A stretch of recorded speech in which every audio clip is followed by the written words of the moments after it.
You're listening to Pipebomb Radio with your host, the founder, Felix Olmedo, the Tower of Power, too sweet to be sour, and the Godfather, Nate Milton. Godfather's in the house. You're welcome. Do I have everybody's attention now? Welcome, everybody, to Pipebomb Radio this evening. It is another fun-filled, action-packed 2 hours coming up. Well, we never really hit 2 hours, but it's a great show we got lined up for you. I'm going to first bring on, of course, returning again this week would be Jordan. And Jordan, sorry I did not get to you earlier. I do apologize. I was having some technical issues, which is why I had a little bumpy start, but we're good. How you doing, pal? I am doing terrific. How are you doing tonight? Beside the little snafu, I'm doing good. We'll be waiting for Nate to call in here in just a moment here, but we've got two guests lined up this week. We've got them both returning to the show, Pipebomb Radio alumni, I guess you can call them. We got wrestling star from Elite Championship Wrestling out of Houma. I never say it right, but Houma, Louisiana. It is Scott Phoenix and IHWE wrestling promoter David Fuller coming to the show to talk about Old School Hustle and all that, and we'll discuss what happened on Monday Night Raw. Not to mention, maybe give out some predictions on Elimination Chamber this Sunday night. And I got to definitely pose a question to you guys. I'll pose it again to Nate when he gets on, but is there just too many pay-per-views now? Do you think they should pull back and maybe give it time to build? Because I swear it seems like every week there's a pay-per-view. And it just almost kills the point of having a pay-per-view. I guess you could say a big main event show, whatever you want to call it. Because I don't even know if pay-per-views is almost becoming all but extinct nowadays. But I don't know. I think they kind of oversaturate. Hey, Nate, how you doing, pal? Doing pretty good, brother Felix. And we welcoming back Jordan. I'm just talking about the guests. And, of course, a question I'm going to pose to you guys after our guests leave the show here is, I think that there is just way too many pay-per-views nowadays for WWE.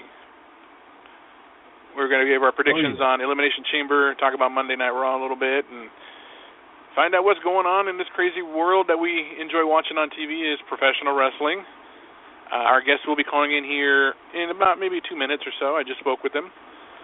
And we've got, as I mentioned, IHWE wrestling promoter David Fuller coming back to the show to give us a little insight on what's to be expected at Old School Hustle this coming June out of Texas.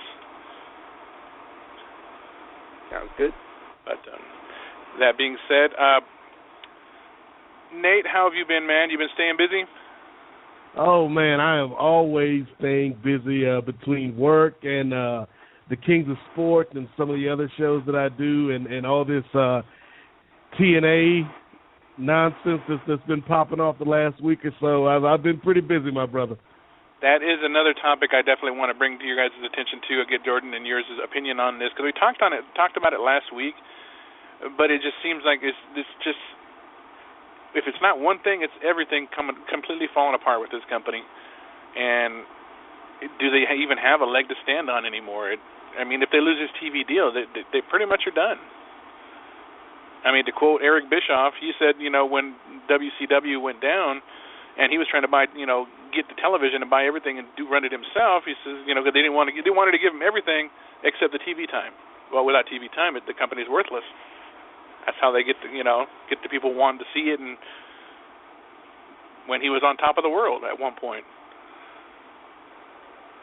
I don't know. Yeah, exactly. A lot of things to talk about, It's a crazy situation, and we'll definitely get into it a little bit later. But, for those fans out there of the TNA product and the TNA wrestlers, I'm not saying they're going to go out of business, but if you're a fan, you should probably support the product right now and watch it as much as you can because who knows what's going to happen in September when the contract runs out.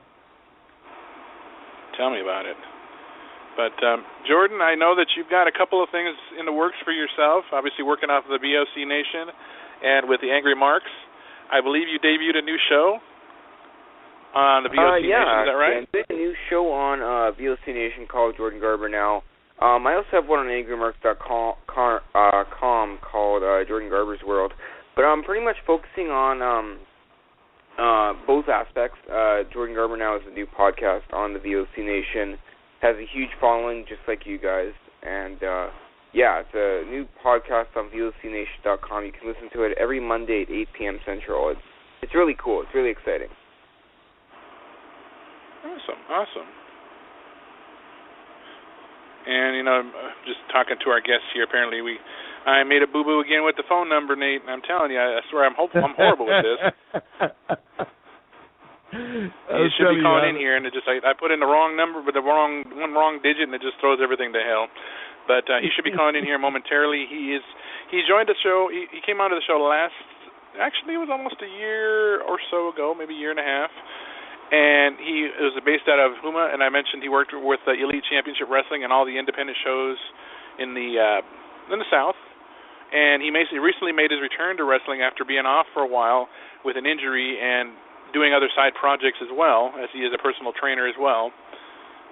Come to think of it, a lot of the guys are nowadays. If you notice, a lot of the guys that are in wrestling, they're either doing just wrestling or they're doing wrestling and then personal training on the side, because I know there's another one, I believe, Jesse Goddard. He's also a personal trainer, if I'm not mistaken. Yeah. Yep. But, it's a good side hustle, man, because, obviously these guys, part of their job is to stay in top physical shape, and so, if you can parlay that into another source of income by helping other folks stay in shape or get in shape, that's a pretty good thing. Awesome deal. No, that's very true, and did want to throw out there that at the end, stay tuned. We will be revealing who I've been talking about for the last couple of weeks, who our blockbuster guest will be. It's a doozy. So, without any further ado, we'll go ahead and welcome back to the show the one and only Scott Phoenix. Hey, Scott, how you doing, pal? Good, man. How you doing? Doing great, man. It's good to hear you. Good to hear your voice and see you back in the wrestling world again, having some fun, doing other things on the side. It had been a minute since we had you on the show. A few changes, Definitely. Of course. Want to introduce you to my new co-hosts here, of course, Nate Milton and Jordan Garber. This is the one and only Scott Phoenix. How you doing? Doing good, brother. How you doing tonight? Pretty good, man. How about y'all? How's y'all night going? So far, so good. Pretty good. That's good. Good to hear. Well, we'll kick things off. I want to kick it off with asking, when you took a break from professional wrestling, you had gotten an injury, if I'm not mistaken. Now that you're back into it again, somewhat, where do you see yourself wanting to go with your career at this point? Do you see yourself maybe working with maybe one of the big companies, staying independent? That way you can do other projects on the side. Do you like where you're at? I mean, update us on how you've been, man. Oh, no problem. Well, let's see. Let's start off back in January 2014, last year. January 26th, it was me versus Steve Anthony for the Elite Heavyweight Championship at Elite Championship Wrestling out in Houma, Louisiana.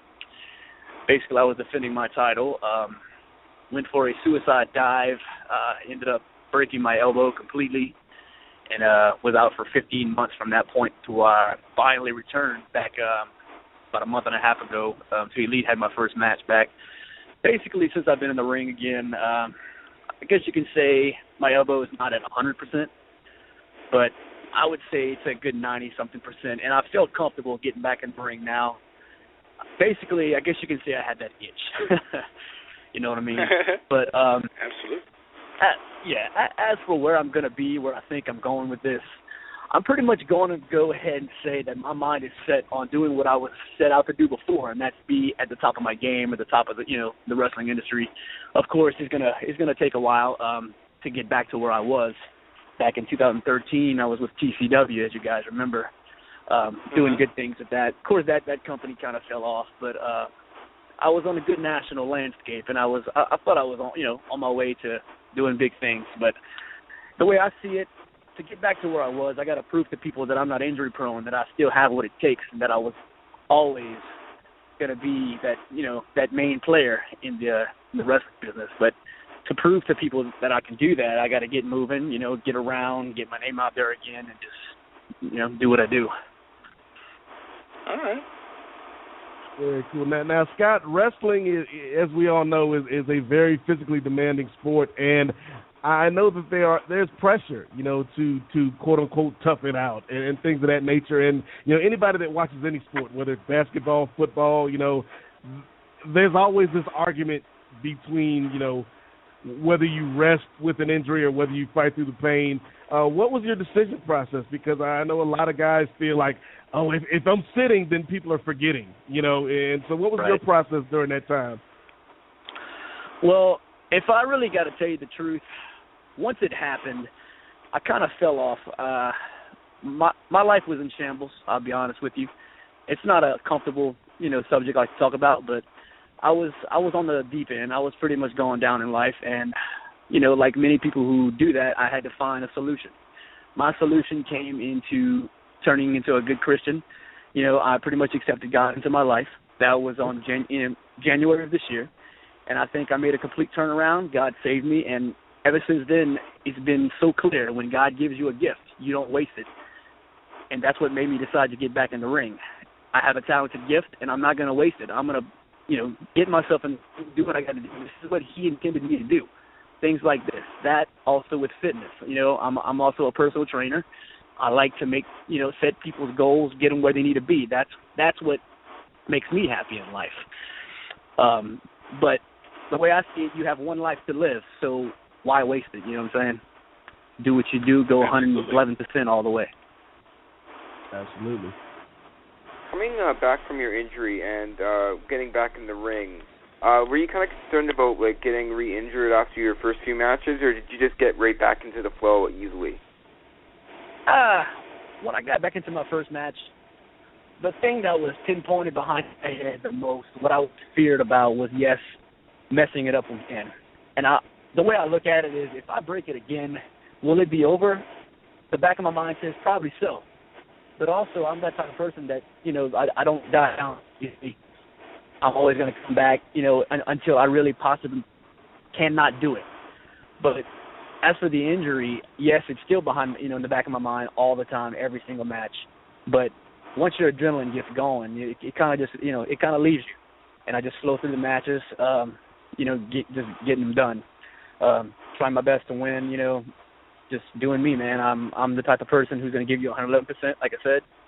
And, if it happens again, it happens, Can't stop God's will. And in my case, I wanted to ask you, do you see yourself getting in? Because I know I'm not sure if you're familiar with silly question. Who am I kidding? Of course, you're familiar with Luke Hawx. I know on his case, he works in movies. Is that something that you're interested in pursuing? Maybe getting into working in the movie industry, or maybe getting a gig on television as far as an actor goes. Actually, or do you see yourself pursuing sticking with wrestling at this point?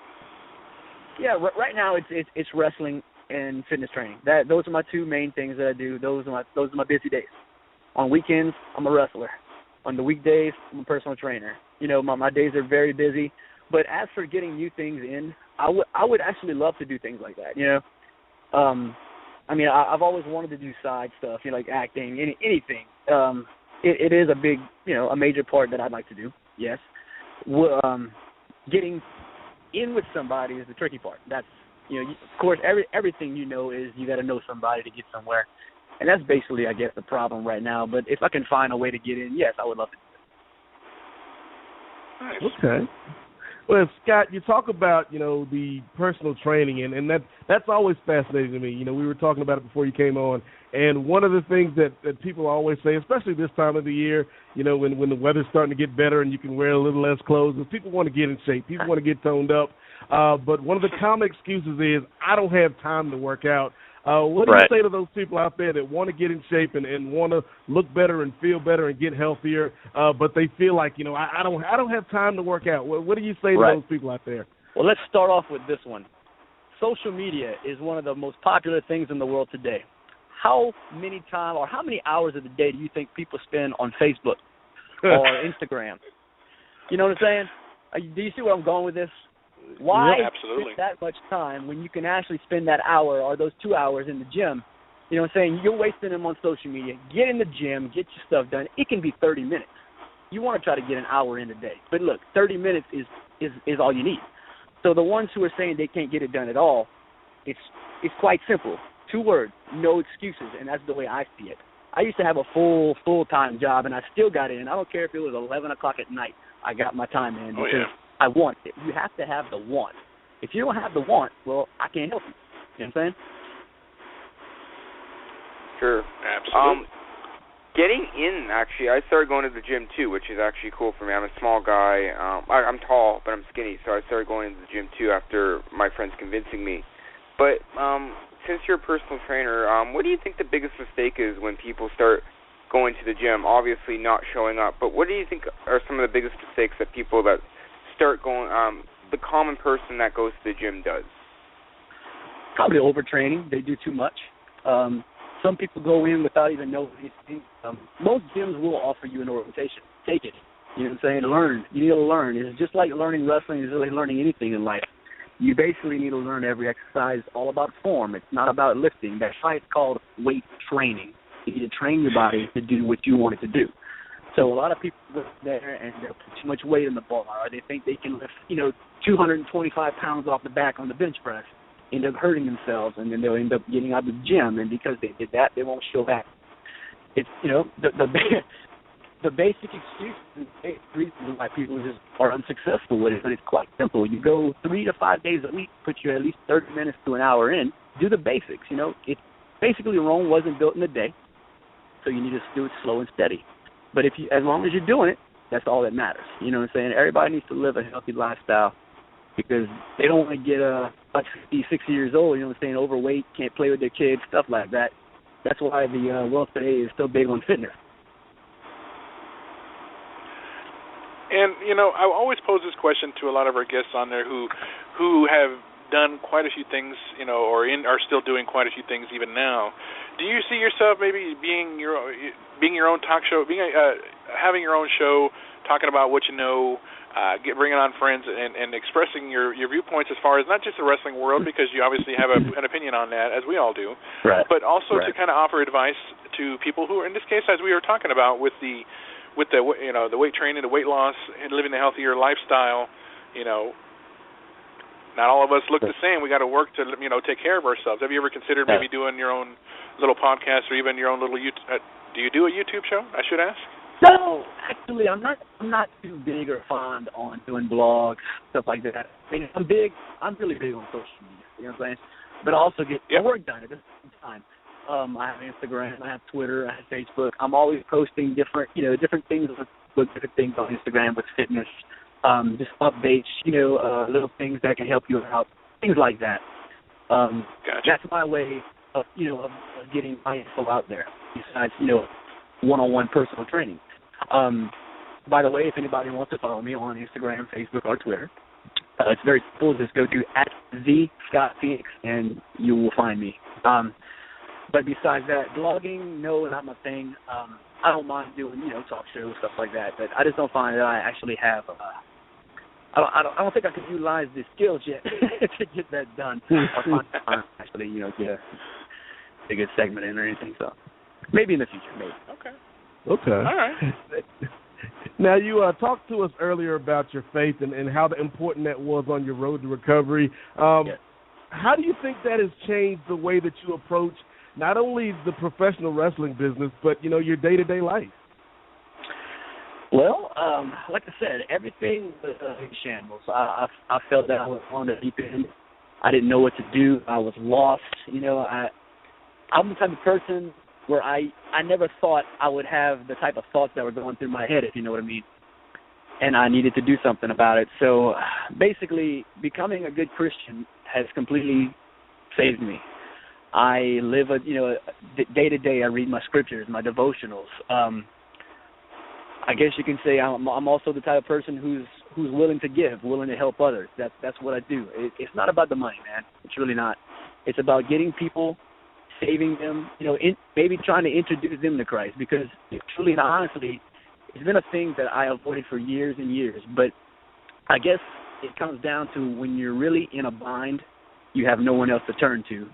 And I finally turned to the right person. And when you let God in, big things happen, man. Like it really is true what they say, because even reading devotionals and scriptures, it's ironic how things happen just like you read them. You know what I'm saying? And big things have been happening for me ever since then. And I just can't thank God enough. You know what I'm saying? He should always be number one in your life, in your heart, and in everything you do.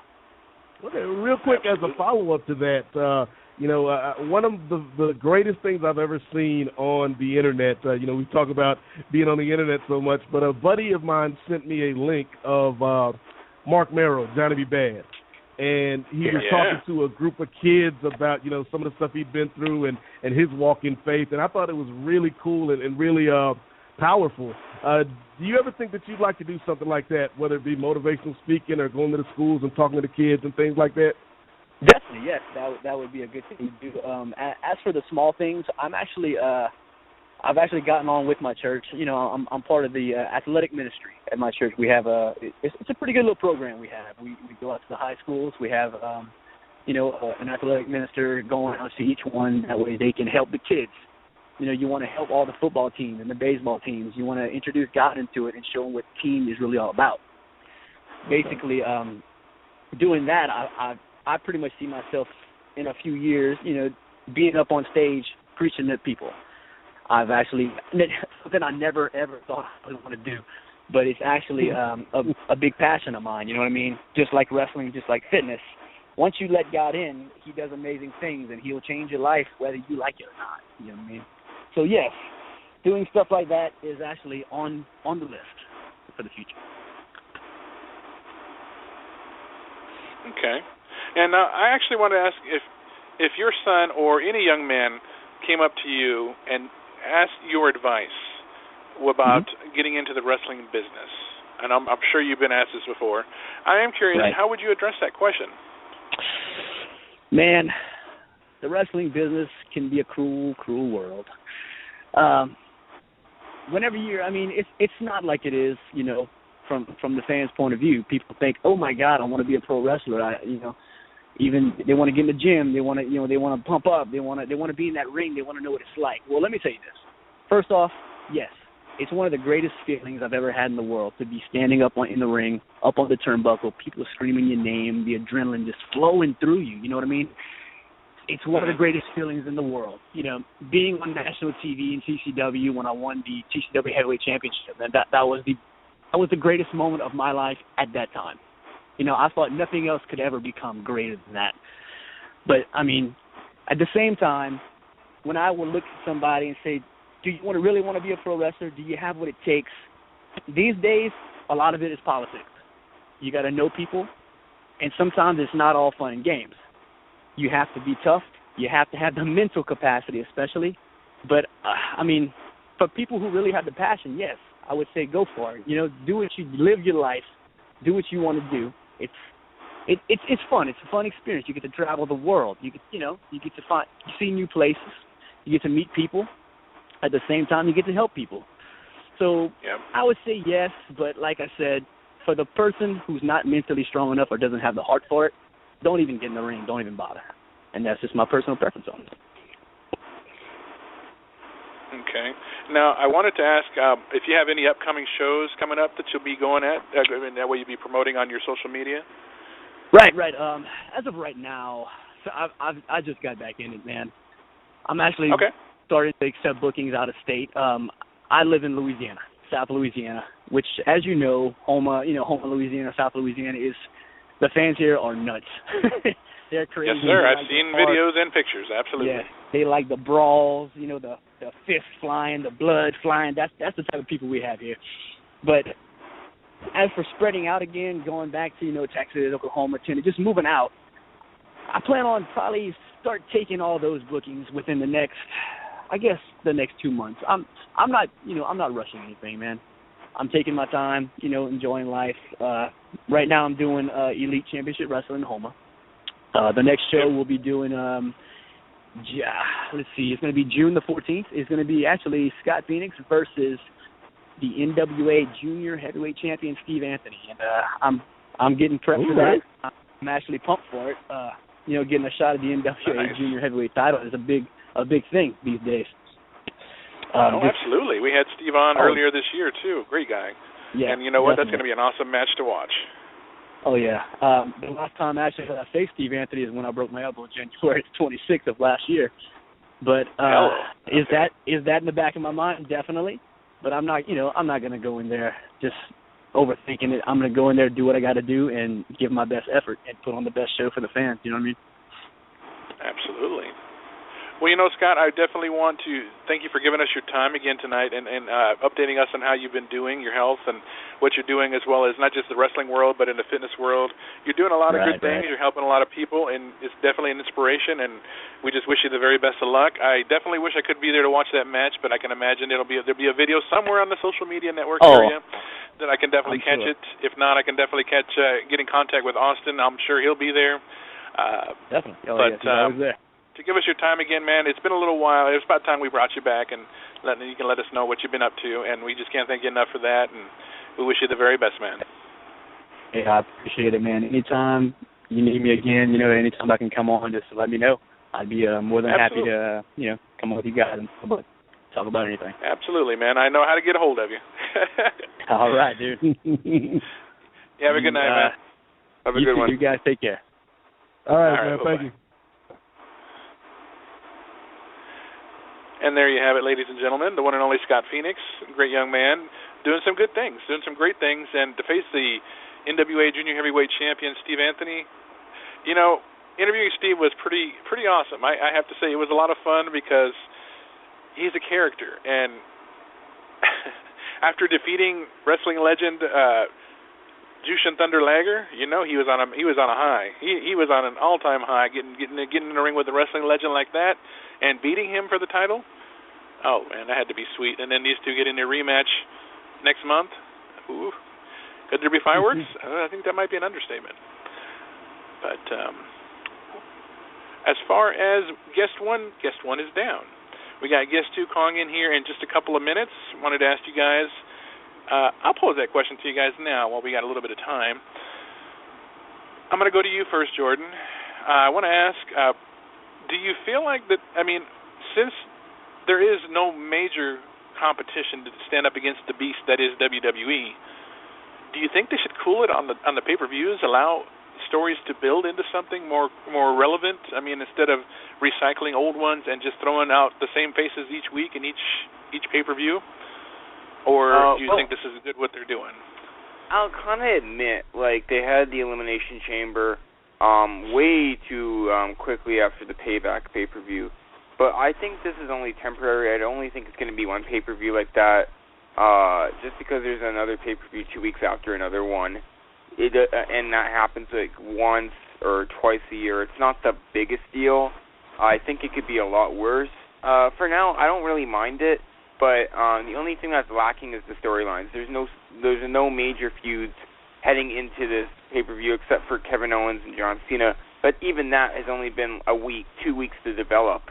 So we'll see what happens. But it should be a good pay-per-view. But as in storylines and all that, I don't see a lot happening. But like I said, it should be a good pay-per-view.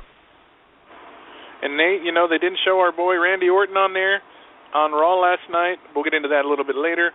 But what do you think, man? We grew up during the times when there were just 4 major pay-per-views, and it allowed a good 2 or 3 months to build a good storyline. You could feel the heat in the story. The heat seekers were doing their thing. The good guys were doing their thing, and it just felt more real. It felt like a real good old-fashioned, butt whooping, really. Good guy versus bad guy kind of thing from our generation. And now it's just everything is just so there's just so much. It's almost oversaturation, if you will. But what do you think about that? Yeah, I will say that off top there is too much content. And especially now that we're in the network era. Not only do you have 3 hours of Raw, which I think is an hour too much, but we've got 2 hours of SmackDown. We've got an hour of NXT. We've got these network specials / pay-per-views. And Jordan's right in the sense that there's always one time of the month where you seem to get a bunch of these in a row, but now we just had one, we're getting another one, and I think in 2 or 3 weeks we're getting another one. So it's it doesn't give the stories time to breathe. I think the one story that they've actually been able to tell pretty well for Elimination Chamber is Owens and Cena. But other than that, the rest of the stories are way too rushed. The Ambrose thing kind of came out of nowhere, and the tag match is just, hey, let's throw 6 tag teams in this cage and we'll figure something out. Who cares if they haven't been on TV at all? We'll just put them in there. Los Matadores, I swear I haven't seen them on TV in months, let alone primetime players with their skits that they seem to do every other week. I haven't really seen them much, you know. I don't know. I miss the era of those 4 pay-per-views because it just felt more. It gave them more time. It didn't necessarily have to have a special occasion every other week, every 2 weeks, every couple of months is nice. I even like the concept of what they were doing with TNA, they were doing big major pay-per-views every couple of months, and then just do regular big-time shows, semi-big time, if you will, on Impact. You know, it seems just too much. I mean, maybe I'm wrong, but everybody likes what they like, and some just don't like, and some just rather complain. But I digress. We'll get more into that in a little bit. Like, we're not getting fewer shows, Felix. Not with this network. They're going to milk this for all it's worth. Oh, you know they will. You know they will. But I'm going to go ahead and stop that for just a moment as we welcome another guest back to the show. He is IHWE wrestling promoter. He is a former wrestler. He is doing his thing out in Fort Worth. And, well, let's be honest. The entire Texas area. They say they do it bigger in Texas. Well, nobody does it bigger than David Fuller. What's up, David? How you doing, man? Hey, guys. Thanks for having me. I'm in bed with my son, so I'm on my Bluetooth. So, but we're gonna make this happen. I'm just not gonna be. I'm not gonna be Don West tonight. I'll be a much more subdued promoter. But thank you for having me on. I love Pipebomb Radio. I think it's one of the best podcasts out there. Again, there's so many podcasts out there.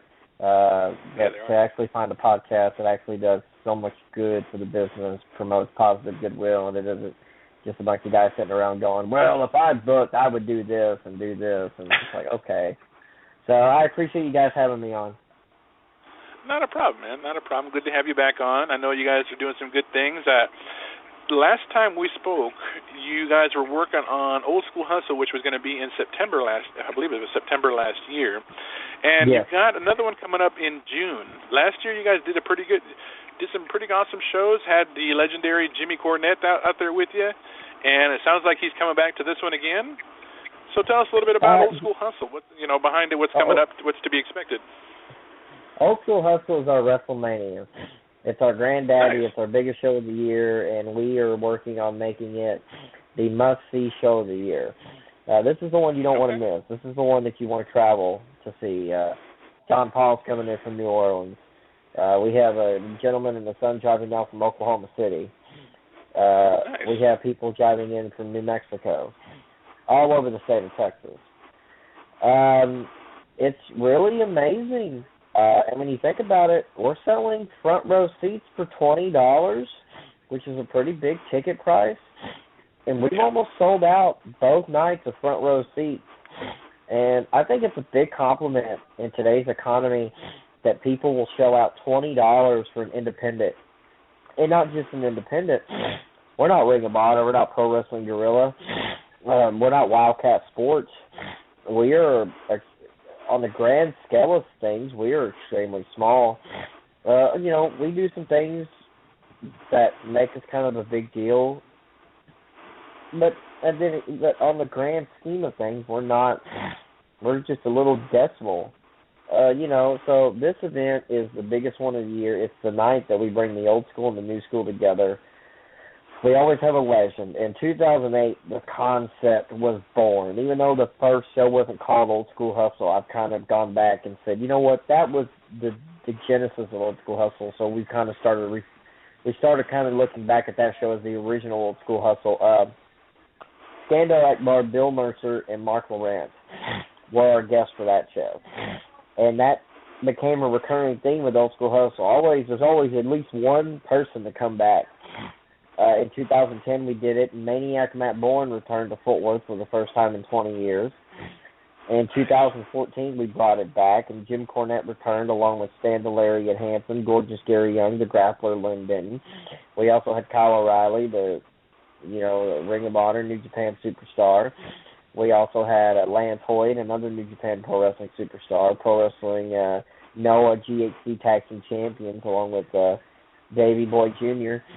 And this year we're bringing back Mark Lawrence, which I think is a huge, huge deal. Mark was the voice, along with Bill Mercer, for this, probably the greatest wrestling promotion ever come into the Lone Star State. I won't say the Southwest because people will argue and say Mid-South Wrestling, and that's a valid argument.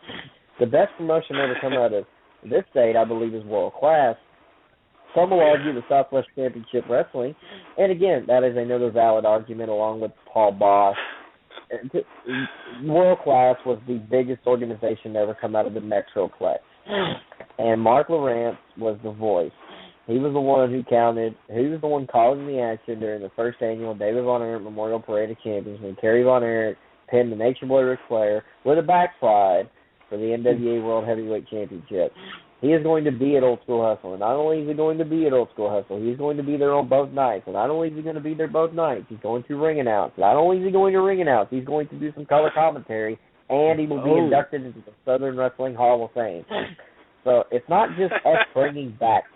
It's not just bringing us back people and just having them wave at the crowd and sell autographs. We bring these people back and we integrate them into the show. When Jim Cornette came, he did a Q&A. He signed autographs. He did a promo. He did commentary. He managed, and he saved me from getting my butt kicked. So, Jim, that's what we do. And, Mark's going to, I don't see Mark running into the ring to save anybody. But Mark's going to do what he does best and be Mark Lawrence, and I think that's going to be huge. He's going to call the Skandar Akbar Memorial Battle Royal. Again, that's something we've started. We started it last year with the Terry Gordy Battle Royal, and it's not this isn't, we get criticized a lot. They're like, since WWE started doing the Andre the Giant Memorial Battle Royal. Well, WWE didn't come up with the whole memorial match concept. That's been done for years. And what we've done, I love what WWE does because I'm a huge Andre the Giant fan. He's the reason I started watching wrestling. We don't just have the same Memorial Battle Royal every year. We take a Hall of Famer who is no longer with us, and we have a Memorial Battle Royal, and we like to have their family there to present the trophy to the winner. And that young superstar who wins the Battle Royal has their name associated with a legend. Last year was Terry Gordy.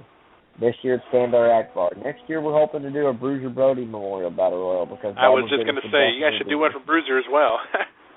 Yeah, Bruiser's on the list. Matt Bourne's on the list. I mean, there's so many names on the list. So it's not just us taking a concept that we've seen on WrestleMania and say, okay, we're going to do it just like that. It's us taking a concept that's been done over years. The Pat O'Connor Memorial has been done for years. Memorials have been done for years. So we're just taking. It's a great concept. It's a great idea. And, again, it's to elevate a superstar. Whoever wins is going to get elevated because they are going to be associated with Skandar Akbar. Now, I say that, and Spoiler 2000 is going to be in the Battle Royal, who doesn't need to be elevated anywhere. He's a long-time veteran. He was trained by Skandar Akbar. When he heard we were having the Skandar Akbar Memorial Battle Royal, he said, David, I want to be in that match, and you owe me. So Skandar Akbar, Spoiler 2000 is going to be in that, and he's a big old boy. So if Spoiler wins it, he said he's going to retire, and that'll be the last thing he does, and that's the last thing he'll ever want to do. So, there's some competition. Brian Breaker, who's had a run in NXT, he's currently a superstar in pro wrestling. Noah, he's going to be in the Battle Royal. There's a lot of talent that is going to be in that Battle Royal, and a lot of people that Akbar trained, and I'm really proud of that. And Akbar's family, they support us so much. The Weber family out of Wichita Falls, they have driven down here twice to participate in the Hall of Fame, and they love IHWE. They support us, and that's a big deal whenever the families can get involved and be a part of it. Last year, Connie Gordy was there. When the families can get involved and be a part of it, that's a big, big, big deal.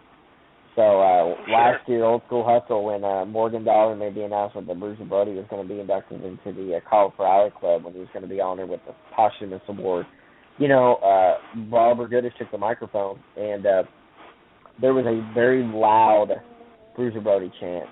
You had about 500 people chanting Brody, Brody, and it was extremely emotional. I choked up. I know Barbara did. Stan was in there choking up, James Beard.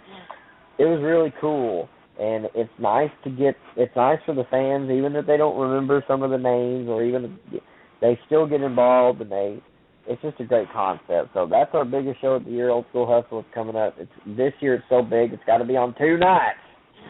So June 6th and June 7th, I guarantee you, the card is stacked. It's ridiculous, the talent that is going to be there. Not just from Texas. There's literally going to be talent coming in from all over the world. It's going to be fantastic. The matches are going to be great. Rodney Mack's going to return. Land Hoyt, Charlie Haas, Carson, Barbie, Athena, Jessica James, Thomas Shire, Fox Franco. Just, the amount of talent. And one of the biggest major players from the National Wrestling Alliance has confirmed to be there, but I'm not going to say a word. You'll have to find out during Old School Hustle. Sometime that week. And if they want to get tickets, where would be the best place to get the tickets? IHWEnow.com. We have a few more front row VIP tickets available. It gets you a front row seat, which is the best seat in the house. Any other seats after that are $10 general admission. We don't believe in charging $20 for second and third row. You don't want to pay $20 to sit behind somebody's head. You also get a VIP meet and greet at 4 p.m., and you're going to get 2 free posters, one for the event and an exclusive by Werner, the Phil Singer card artist. He's doing a poster for IHWE Old School Hustle, hand-drawn.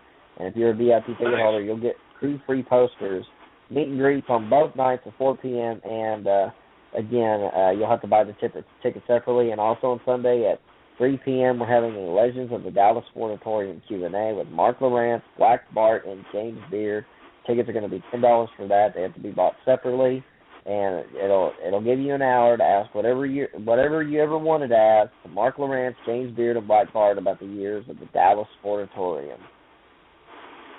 See, that's what I definitely have to commend you on, David. I know you guys definitely pay tribute to a lot of the guys that most of the wrestling world don't choose to acknowledge or just don't acknowledge, and by the rest of the world, I'm obviously meaning the big stage of WWE.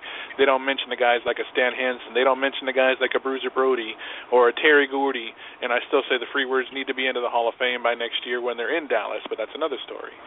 But I really commend you for doing that, David. I know that's you take pride in a lot of work that you do, and you guys have been doing some great things, and for you to take time to come on and give us a little the deal on what's coming up, we can't thank you enough, and we wish you and all your talent, everybody there at IHWE, the very best of luck.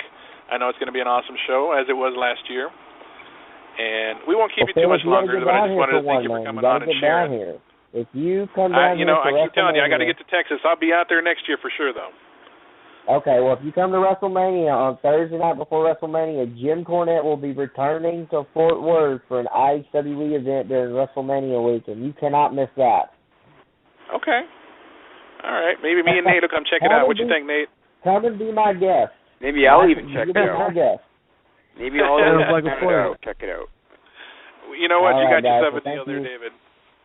All right. Sounds good. Well, thank you guys for having me on. Have me on sometime in the summer, and we'll talk about what happened at Old School Hustle and what's to come for IHWE. I know Dan the Beast Severn has been just nipping at my feet to get back into the ring at IHWE, and that could be a very big deal this fall. Thank you guys for having me on. I appreciate it. God bless. All right. Take care, man. Thank you. And there you have guest number 2 in the books, the one and only Mr. David Fuller from IHWE. You know what? Since I started getting more familiar with IHWE and what they were doing last year, as I was chatting with David quite a bit over the last year or so. They do things that I haven't seen not many promotions do, and it's like I said, they honor the guys that people are wondering when they're going to get honored by WWE, if they ever will. I mean, Stan Hansen, Bruiser Brody, Terry Gordy, Skandar Akbar. I mean, Nate, I know you were like, damn, these are kids, people I watched growing up, and they, I know you're very familiar with those names, so. Absolutely, he's just talking about a lot of those names, and that world-class symposium sounds awesome. Just being able to ask questions and learn about the history. And he said that I think he was being very gracious that you can make the argument for some other promotions, but to me there is no argument. World-class. Those other promotions were great, but world-class was something that was a phenomenon. The Von Erichs were rock stars. You know, we even saw it last year at TNA and Slammiversary when Papa Kevin got in the ring with Ross and Marshall. That place went crazy. That was so sweet. Yes. I loved that. I have to admit, I kind of marked out a little bit. Like, oh, my God, the old man's getting in there. He's kicking butt. He still got it. Not like he ever lost it, but, I mean, you know. No, definitely I'm a huge fan of the Von Erichs, and more so as I've gotten to know him over the last couple of years. And, you know, that definitely wish them the very best of luck. I like the concept. I like the name. I like the idea of bringing in talent and legends that from the state of Texas, really. I mean, I admit I didn't follow World Class as closely as Nate did, but, I mean, I am familiar with the names. I am familiar with the talent and the work that they've done. So definitely great way to go, and I wish them the best coming up in June. But we will transition over to talking about what happened on Monday Night Raw. And you know, I got to make a side comment here, Nate. You know how we did the intro for Dreamy Mimi on Thursday night, and the Raw report. She was absent, so they're going to do the Raw report with Dreamy Felix. I said, no. Thank you, but no. Thankfully, when that happened, Mimi happened to call in at that same time. And I'm like, Mimi, you saved me. They were going to call me Dreamy Felix, and I was like, no, God, shoot me now. No. That could be your new gift. Now that you're working out and getting in shape, you can be Dreamy Felix.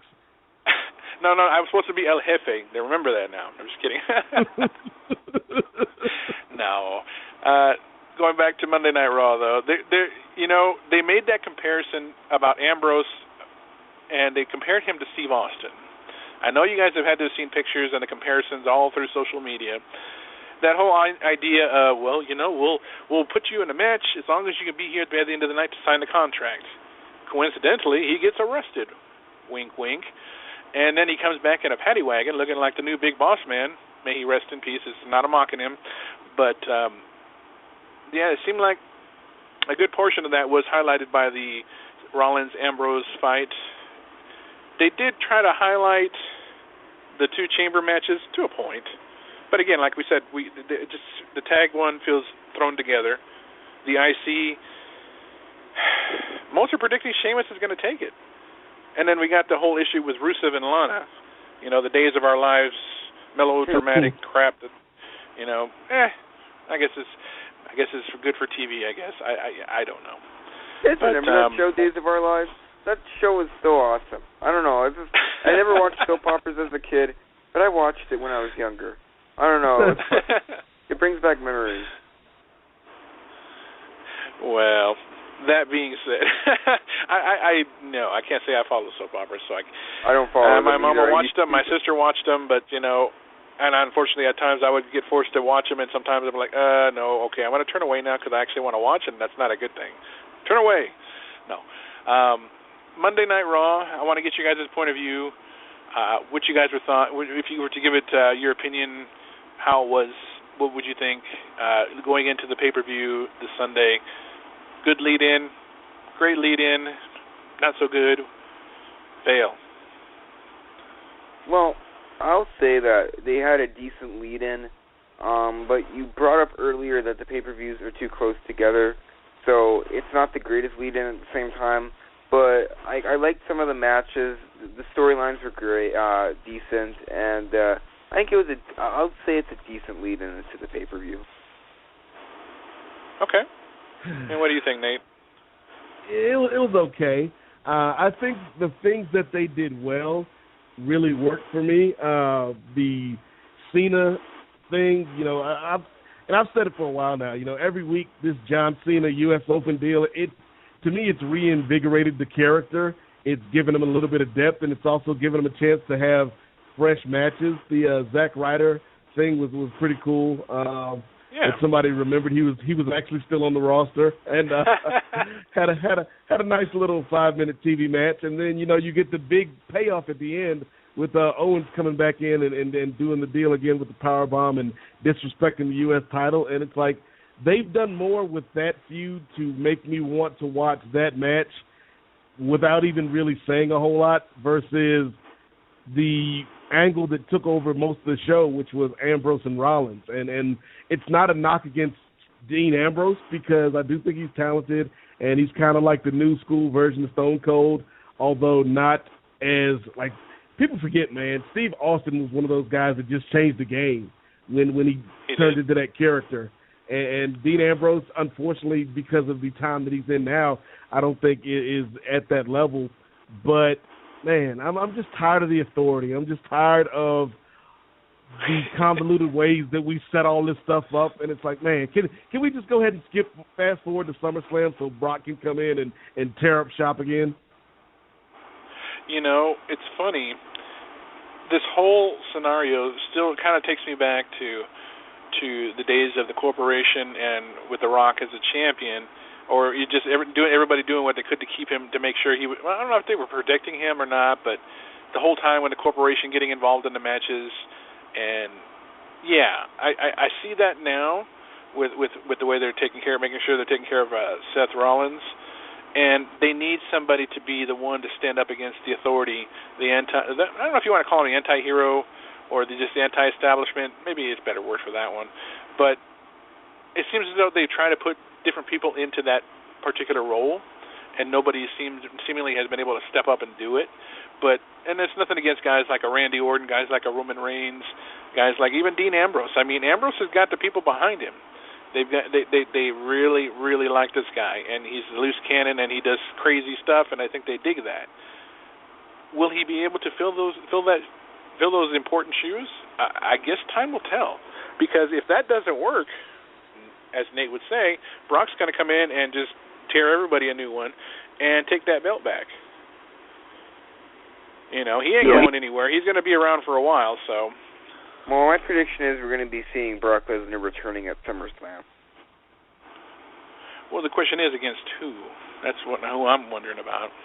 I think what's going to happen is Seth Rollins is going to have the belt by then he's going to face Seth Rollins, and then Brock Lesnar is going to win the championship. But that is just my prediction. Understood. Yeah, I mean, I know they want us to think that Ambrose has a shot at winning this thing, but I think it's far too early. I think they might do it because the WWE has been known to do things just for the sake of, hey, this is a surprise. You know, you didn't see this coming, the internet. So they could put the belt on Ambrose at Elimination Chamber, and then you could have a situation where Rollins wins the briefcase again for a second year in a row at Money in the Bank, and then finds a way to get the belt back before SummerSlam to face Brock.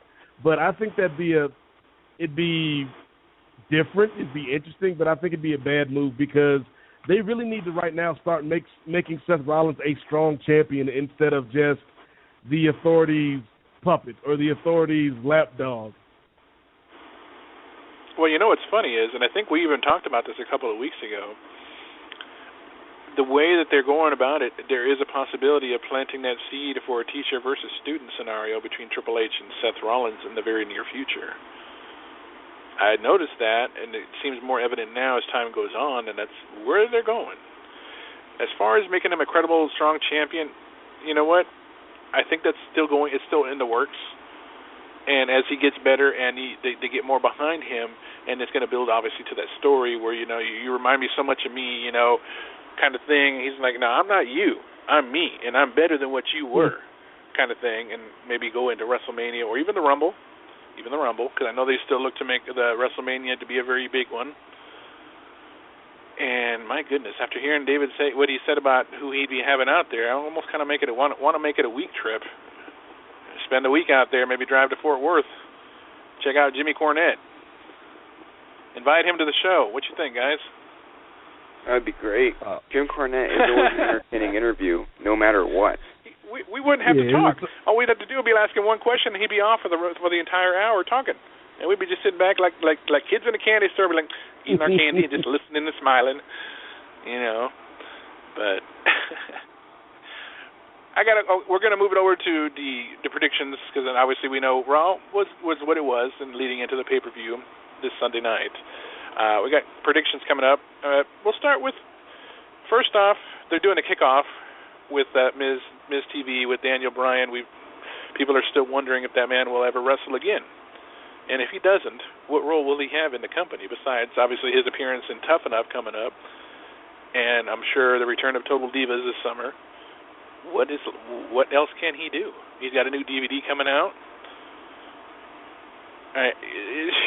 What's left? I mean, I don't really know what can be done with him at this point. They still want to keep him relevant, which is understandable. He's hell of an entertainer, hell of a wrestler. You know, what do you guys think? What do you think he's going to be out there for this Sunday night? It's a segment, pretty much. It's a segment that for Miz TV, giving an update on. He's going to talk about his condition, and he's going to say that he's going to be back very soon. Just like the thing that he did at Money in the Bank, the promo that he did on, I think it was Miz TV at Money in the Bank last year.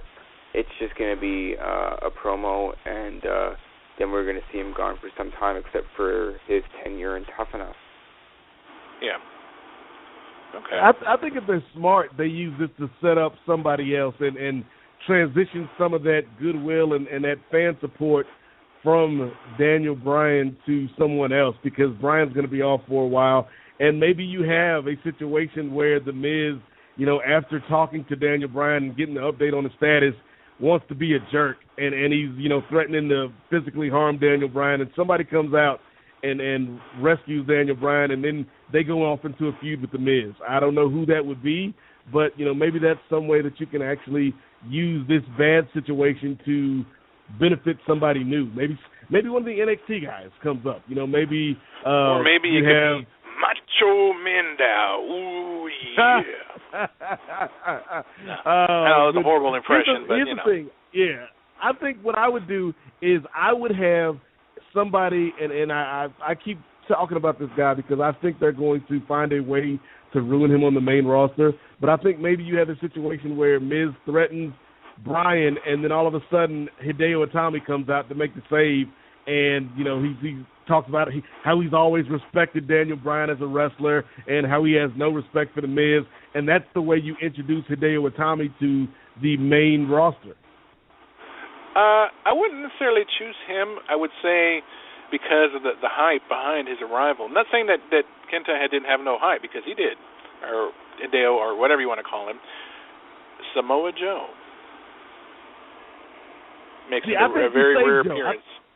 I think you got to save so? Joe. I think you got to save Joe for if you're going to do it. I think you got to save Joe for like somebody on a John Cena level, maybe a Rusev level. Like, he's got to be with somebody a little higher than The Miz, I think.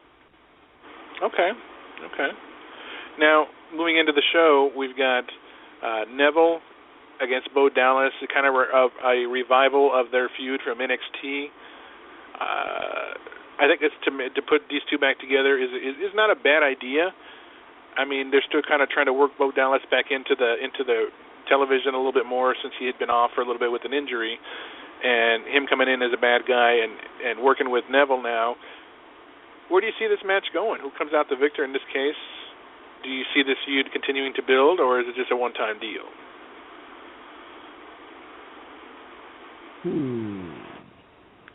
Neville and Bo Dallas. We look at this feud, and I think it's just going to be a quick little feud. They're trying to find somewhere to put Neville with the company right now on the main roster, and once they're just trying to do this to play around with it a bit.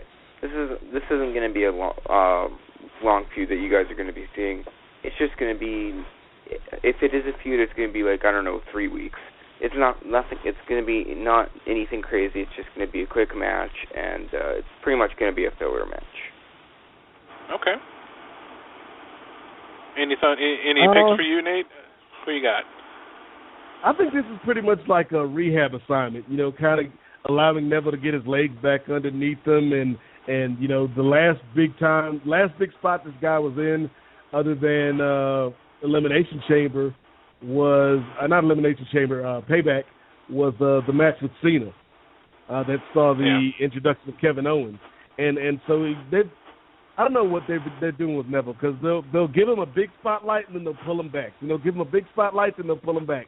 So I think this is where we're going to start to see what Neville really is on this main roster, and I think you get maybe a mini feud. Maybe you have Neville dominate the match, and then you have Bo Dallas cheat to win at the very end, and then that sets up another match where Neville can get his win back and move on to something else. But, normally I don't pick Bo Dallas, but in this case, Brother Felix, I'm a believer.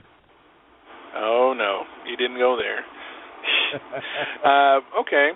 Fair enough. We're going to talk about the first Elimination Chamber here, Elimination Chamber match for the Intercontinental title, the vacated title. Sheamus versus Ryback versus Truth versus King Barrett versus Rusev versus Ziggler. Now, many are predicting that the guy who with the stupid haircut is going to win it. By that I mean Sheamus, of course, for those who don't know. Now, he's got a strong following. He's got great matches against Ziggler and has defeated him and a few others for that matter. But with the issues going on right now with Rusev, you can't expect that he'd fully be into it. And him and Ziggler have issues. Barrett could very well sneak in and take it. I think they put Truth in there, and this is seemingly what they seem to do to him quite a bit. He's just a filler. They couldn't find anybody else. Same thing with Ryback. Ryback ain't doing much. His feud with Wyatt kind of came to a crashing halt, and I think those two are fillers. Who do you guys see coming out of this on top? Who's the new Intercontinental Champion leaving Sunday night? That's a really good question. The next Intercontinental Champion leaving Sunday night will be Sheamus, just because he returned like over a month ago. He has this new gimmick, and in order for the WWE to build momentum in this character, they will make him win the Intercontinental Championship. Okay. Do you agree, Nate? Do you think the Great White Hype will be making it? I agree, and my short answer is Sheamus wins, but my long answer is, at the end of the day, it doesn't really matter, because I think there's one guy in this match that is special, quote unquote, at least in terms of the way the WWE has presented them, and that's Rusev. Everyone else, they're great workers, but for whatever reason, they seem to be stuck in this same level. You know, the Dolph Ziggler you see right now is pretty much the same Dolph Ziggler from a year ago. R-Truth's been in this role pretty much ever since he came back to the company. You know, Barrett, Sheamus. These are all guys that are in that mid-card mix that they can have great matches, but they really don't seem to want to do a whole heck of a lot with them. So I think Sheamus wins, and then hopefully we don't go back to another feud with Dolph. But who knows? Maybe they're going to – and this is something that people have been talking about for a while in terms of a unification match. Maybe we get a situation where Cena beats Owens and Sheamus comes out of the chamber with the IC title, and then the next stage is those two guys fight and they unify the belts. You know, they tried to do that before, and it just didn't seem to work. I'm not sure. Unless they split the brands again, that could be a very possible choice. It could be a very good possibility in the very near future. Only time will tell. Moving into Diva action, lately they've been seeming to build around Nikki Bella and Naomi, and then we throw Paige back into the mix after being off for a little bit. I think, honestly, it's about time they let Naomi run with the title at this point. Just my opinion. I think she's proven herself and has taken a back seat numerous times and made others look good. Former partner at that, who couldn't wrestle to save her damn life. I really believe it's her time.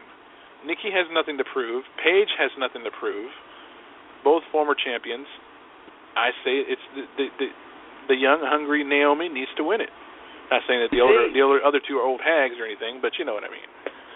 You say that Paige has nothing to prove. She's only been in the company for under 2 years. She's done it all already, winning the women's championship. But she doesn't have one thing to prove, and that's becoming a legend. True. And I'm saying what I mean by not having nothing to prove is that her win, if she were to win the title, next day you'd be like, she's a champ. Okay, so what? She doesn't bring anything. She doesn't, to me, I don't see anything from her as champion yet. That's why I'm like, there's no point. There's really no point to make her champion. Okay. I guess she's one of the times already. It's like, pretty much. To me, the money in Paige is, you have Naomi win, because I think the best thing, the main objective should be to get these belts off of the Bellas, because they have not been good at all in this babyface quote-unquote run. Whereas I think Naomi was rocky at first with this new character, but now with the addition of Tamina and her getting the new theme music and all that stuff, she's really grown into this role. And so I think the real money in this is not having Paige win or the Bellas retain, but having Naomi win by some sort of hook or crook, and then you have Paige chasing. Because I think that's the better role for Paige in this situation, because then it means something. If she's able to beat Naomi and overcome these odds, then it means something rather than just giving her this belt in this kind of random three-way match. Okay. Not a bad analysis there. Pretty doggone good. And as we go into singles match between Cena and Kevin Owens, for those who follow Kevin Steen, Kevin Owens, they know what this man is about. For those who don't know who he is, they don't see the point of putting him in a match against somebody the caliber of a Cena. He's got his critics. But I have to tell you, if you have not watched the matches he's had with El Generico, a.k.a. Sami Zayn, over the years, you don't know what you're missing. This guy is legit. Yes, he's a big guy, but he moves around like he's Rey Mysterio size. He's like he's a little guy. He's intense in the ring. He's no joke. And I like the idea that Cena's working with these young guys, even though some may have more experience than him, whatever. I don't see this being a bad match. I really don't. I really see this being possibly the match of the night, putting aside the chamber matches, of course. But coming out of that one, honestly, I would like to see Owens win it, but I just don't see it happening. Yeah, it's Kevin Owens' first match in WWE, and it's for the United States Championship against John Cena. The man already is the NXT Championship. He just debuted on the company. It's very rare when people debut and win championships. It's happened, but I don't think it's going to happen against John Cena in the United States Championship. Like I said, he already has the NXT Championship. We may see him on the main roster, but my gut goes to Cena retaining, but in a good fight. Okay. What about you, Nate? What you think, man? I agree. I think that this is going to be the match of the night. Even with the chamber matches, I think this is going to be the match of the night. And you have a situation where Owens can be elevated even through a loss. And I think the way this might play out is Owens comes in and we get a good little back and forth match, kind of like the one he had with Zayn. And, at the end, Owens finds some way to, sabotage himself, whether, he gets too cocky or this and that, whether he, maybe he tries to defeat Cena with the AA just to shove it in his face, and Cena finds a way to get out of that and win the match. I think there's a way to elevate Owens and still have Cena retain, because I do think Owens is a guy that you want to keep safe and you want to protect him as a threat for the future. But I also think he's got some unfinished business down in NXT. He's got some unfinished business there, as we saw on the special this past week. Yeah, that's a good point. And moving into the next chamber match, we've got the New Day. We don't know who it's going to be yet out of those three, versus the Lucha Dragons, versus Kid and Cesaro, versus the Primetime Players, versus the Ascension, versus Los Matadores. Now, the momentum New Day has had, like them or not, they've had pretty good momentum going over the last couple of weeks since they've won the championship. Can Kid and Cesaro come out of this? And they are the favorites. I think, honestly, they are the favorites to win it. They threw this together so quickly. They're giving a lot of the young guys the chance to come in there and shine out of this entire group.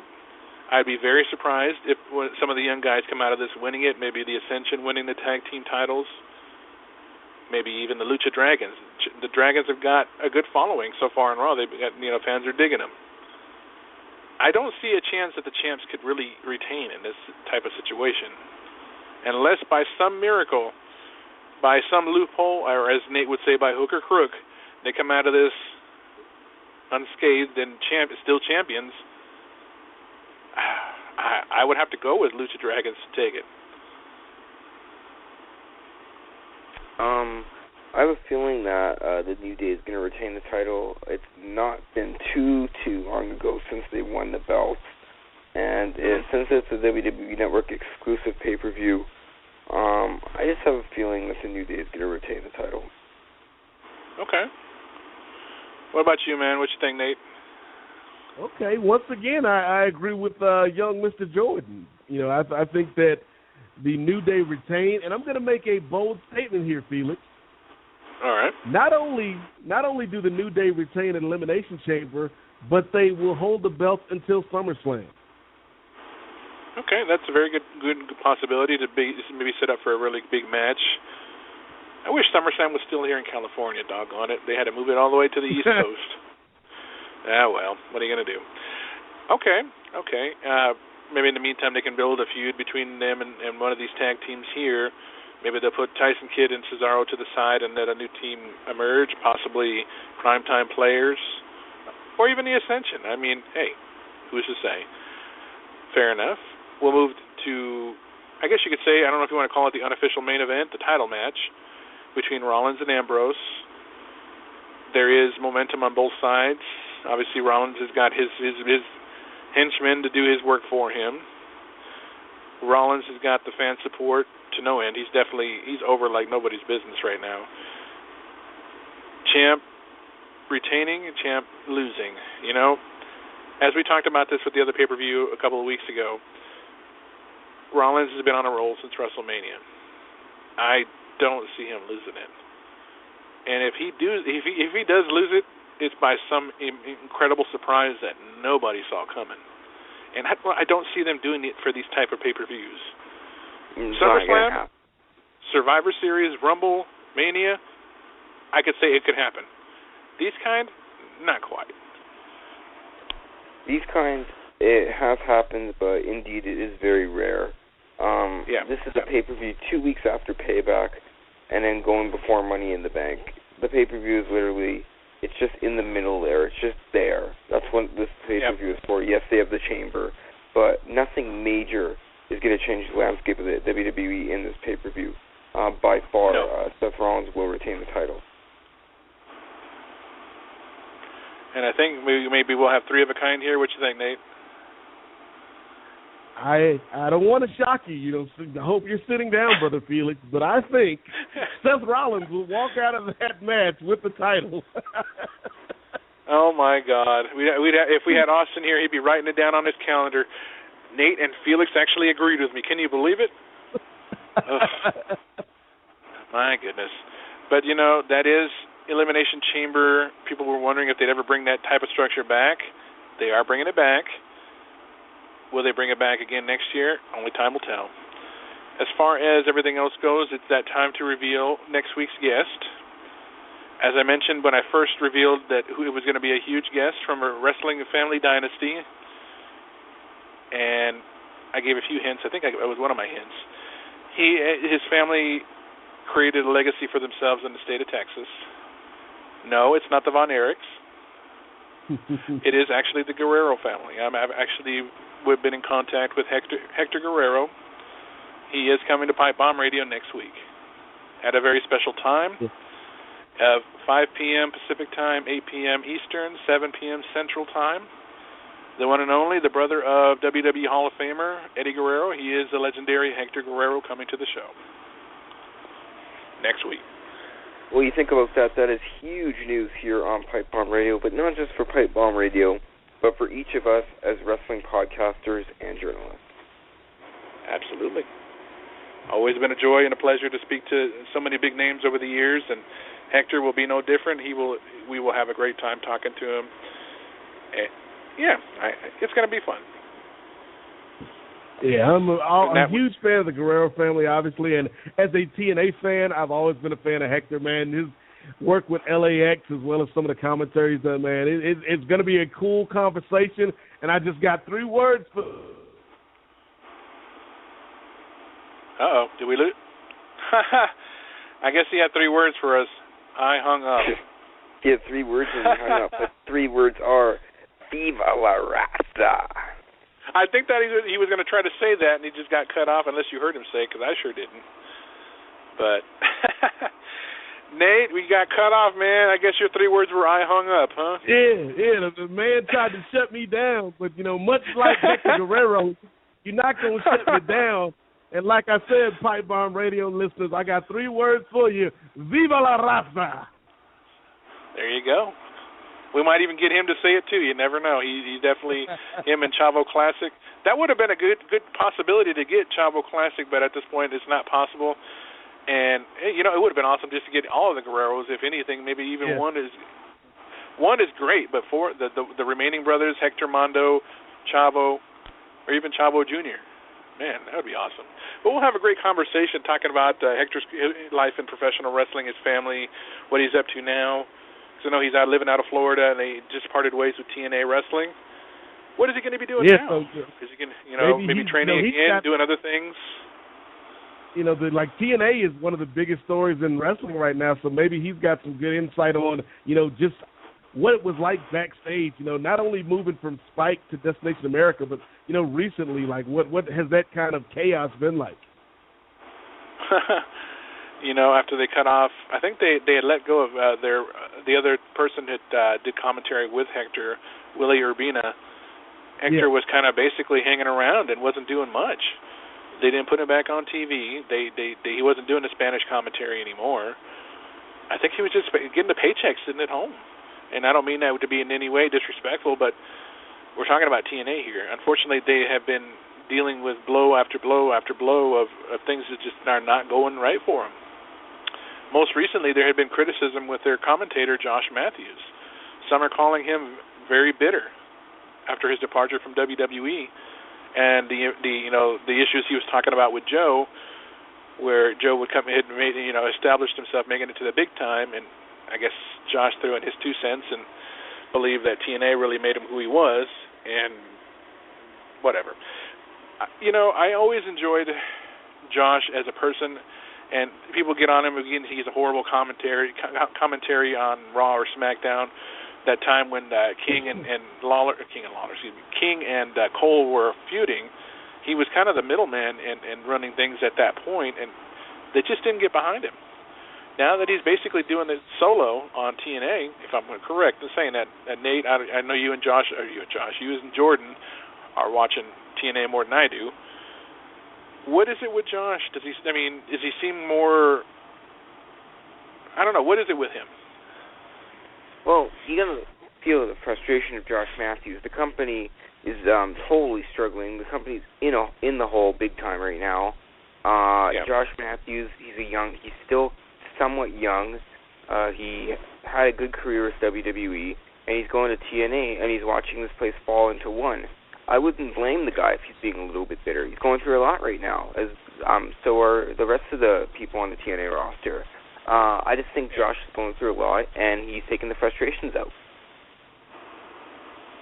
Well, he's even made cracks about Jim Ross as well, too. As far as then that's unacceptable.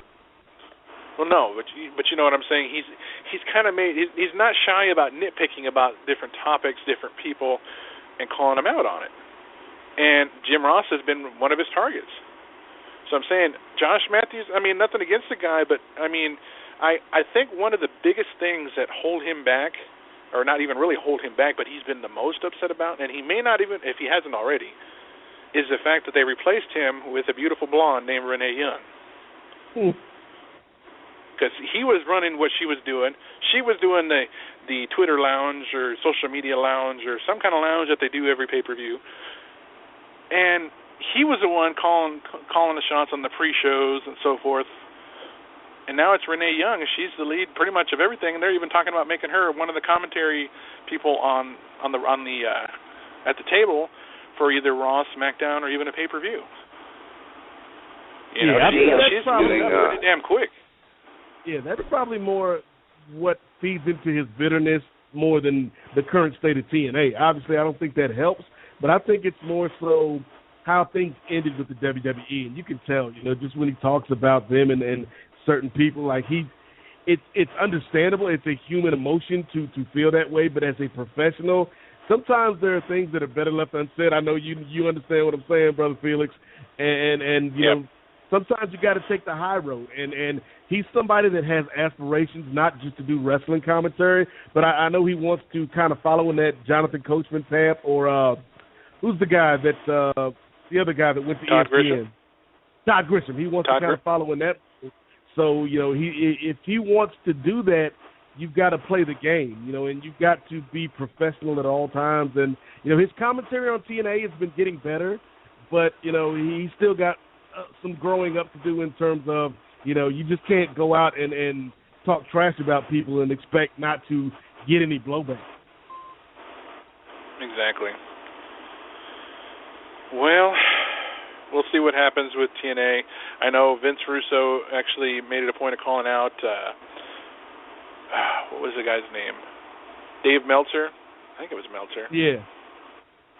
I'm not sure if it was Meltzer or somebody else, but nonetheless, calling him out because of the story that they were talking about with TNA closing down when nothing's really been made official. And I have to agree with the fact that unless you hear it from TNA, Dixie Carter, anybody in management with TNA, don't assume, because you don't know yet. We all assume, and we haven't seen it happen yet. Until that time happens, until they reveal it, why don't you just wait? Enjoy what you have for right now, and if they do have to close the doors, we'll adjust at that. We'll adjust and adapt at that point in time. But I digress. We continue with the days of our lives on TNA. You never know what's going to happen with this place at all. It may revert back to going to the FSN network and doing their weekly pay-per-views back to when they were in 2004. I think that'd be a smart idea, actually. No, I'm kidding. It was a good concept back then in 2004 and even 2002. Back then, they were doing some great things, but they've come a long way. They fumbled. They overcame. They fumbled again, and, well, they're just fumbling. Now, well, it's Dixie. This is all because of Dixie, and Dixie doesn't. I kind of have a feeling sometimes that Dixie doesn't give a crap because just because she is, it's her daddy's money. She's the baby girl. That's her daddy's money. So it's like I'll do whatever I want with it. That's the way she's acting kind of right now. Yeah, definitely. Everybody has their opinion about her, and well, some good, some bad, some. Well, let's just put it this way: some is so bad that you can't repeat it on air.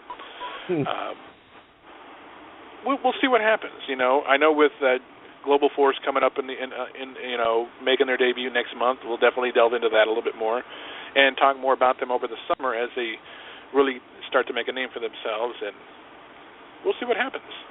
Now, I want to go over to you, Nate. You've got your show coming up this week. What you guys got planned for this week? Yes, the Kings of Sport podcast, which can be found on iTunes and Stitcher. This week we're going to be talking about the NBA Conference Finals. We're going to be talking about the NHL playoffs, and we may have a special guest or two on. So check out the Kings of Sport. You can find us on Facebook, facebook.com/the Kings of Sport, as well as Twitter, KOS_POD, Cospod on Twitter.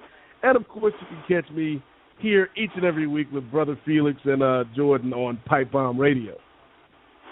I am looking forward to it. And, of course, as we heard, next Tuesday we have Hector Guerrero on, a member of the legendary, and I mean legendary, Guerrero family.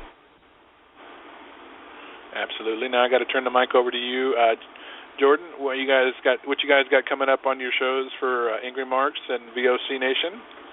What's in the works for you guys? Just this Thursday we have a normal episode of Thursday Night AMP. We'll probably talk about the Elimination Chamber as well. So that's this Thursday, 8 p.m. Central on angrymarks.com. Of course, follow me on Twitter at Jordan J. Garber. That is at Jordan J. Garber. And check out VOCNation.com. Every Monday we have a show called Jordan Garber Now. That is my personal podcast on the VOC Nation. That's Monday at 8 p.m. Central. And tomorrow at 8 p.m. Central, we have WCW Retro. Me, Derek McDonald, and former WCW star, the Maestro, talk about the good old days of WCW. Make sure to mention PN News, man, for me and for Nate. And yo, of course, baby, yo. And, of course, Pipe Bomb Radio. You guys can catch me on Tuesdays, most Tuesdays, here on pipebombradio.net. All right. Yeah, as far as Thursday goes for Nacho Mama's radio show, they are concluding with their Independent Wrestling Month. Last Thursday, they had an incredible show. Nate, I got to tell you that you got to listen to it, man. Jordan, I invite you to listen to it if you get time. I know your hand is in a lot of pots at the moment, so if you get some free time, I encourage you to please listen to it. But this past Thursday, Oscar and Sir Mo and Dreamy, they welcomed Luke Hawx and Danny Cage. We got them both on at the same time. We talked about everything from how to, what it takes to be a successful wrestler in professional wrestling, all the way up to Sonny possibly working for an adult wrestling company, an adult film entertainment, working for Vivid. All topics are brought up. So I highly recommend those who haven't listened to it, listen. This Thursday night, they actually will welcome back their good friend Sean Stasiak, as well as I don't remember the name of the guy they said, but they actually will be bringing in somebody from Hood Slam. Now, Oscar had said at one point, Hood Slam had invited him to come down and take part in their show, but he unfortunately he declined for personal reasons. But they're going to have him on the show. And what I found out was funny is they actually had Sonny Ono on Hood Slam. And if I'm not mistaken, Sonny's coming to your show, Jordan. Is that right? He sure is. Next Monday, like I said, at 8 p.m. Central on Jordan Garber Now, he is our next big guest on my show. It should be great. I'm looking forward to interviewing him. I've heard rumors that he is the innovator of the selfie. That is no rumor, sir. That is actually true. So he will tell you himself. He'll tell you all about it. One of my favorite guests to speak to, an entertaining guy. Let me tell you, he talked about some of the best steakhouses in Atlanta, in the southeast, in the South, we'll just say, had a lot of the adult entertainment places, a lot of the strip clubs, because the guys would go after the shows and they'd go to the strip clubs and have some steak. Great conversation. I love Sonny to death. He's a great guy. Indeed, and I think you're going to have fun with him. He makes it so comfortable for you to talk to him. I wish you the best of luck, Jordan. I know you're going to have fun with that one. Thank you so much. And like I said, it's another great add to my resume, so it should be a good interview indeed. Absolutely. And maybe you'll get some good tips on a good place to go if you're ever in Atlanta to go get some steak. So. But, yes, as far as Thursday goes, Sean Stasiak and a superstar from Hood Slam to be named. I'm not sure exactly who it is just yet. Have you ever been to Hood Slam, Felix? Have I ever been? No. I have actually spoken to A.J. Kirsch, and I follow A.J. Kirsch quite a bit. I know that stuff is no joke. It's nothing like WWE. In fact, their motto is, well, screw it, I'll just say it. Their motto is, fuck the fans. Yeah, this is not regular WWE programming. This is adult entertainment, except for the nudity. There's no nudity. Any company with a character called Pooh Jack is all right by me. Oh, my God. Yes, we've got some big things coming in store. I have been, like I mentioned before, I have been in contact with TNA management about bringing on a current TNA star for the show next month, and possibly future stars from the future guests who are current stars with the company coming on maybe sometime over the summer. Stay tuned for that. In the meantime, as mentioned a few times already, Hector Guerrero coming to the show next week. Tune in next week for a special airing, a special time, 5 p.m. Pacific time, 7 p.m. Central, 8 p.m. Eastern. And, again, if you haven't found us on social media, you're not looking hard enough. We're everywhere. Pipebombradio.net, links to our social media. Facebook, Twitter, Instagram, Pinterest, YouTube, Stitcher, iTunes. We have been around for well over 3 years. There is no way that you can't find us. You're not looking hard enough. Let's put it that way. But yes, Pipebombradio.net has got everything that you need, and I can proudly say that I do have a new graphic designer now, and he's working on all of our artwork now, and big thanks to Elio for all of his hard work that he's done. He's going to transition back to doing the YouTube and so forth. And I think that'll about wrap it up. I don't think I forgot anything. Anything that may come to mind for you, Nate, that maybe we should have mentioned tonight? No, I think you covered it all, El Jefe. All right, and what about you, Jordan? Was there anything else that maybe you wanted to bring up or that we failed to mention that we probably should have? I think we pretty much covered everything tonight. It's been a great show indeed. Awesome. Big thanks to Scott Phoenix and David Fuller. Best of luck for you guys on all you do. In the meantime, on behalf of Nate Milton, Jordan Garber, this is Felix for Pipebomb Radio saying keep your feet on the ground and keep reaching for the stars. Good night, everybody. Good night, guys. Good night, guys.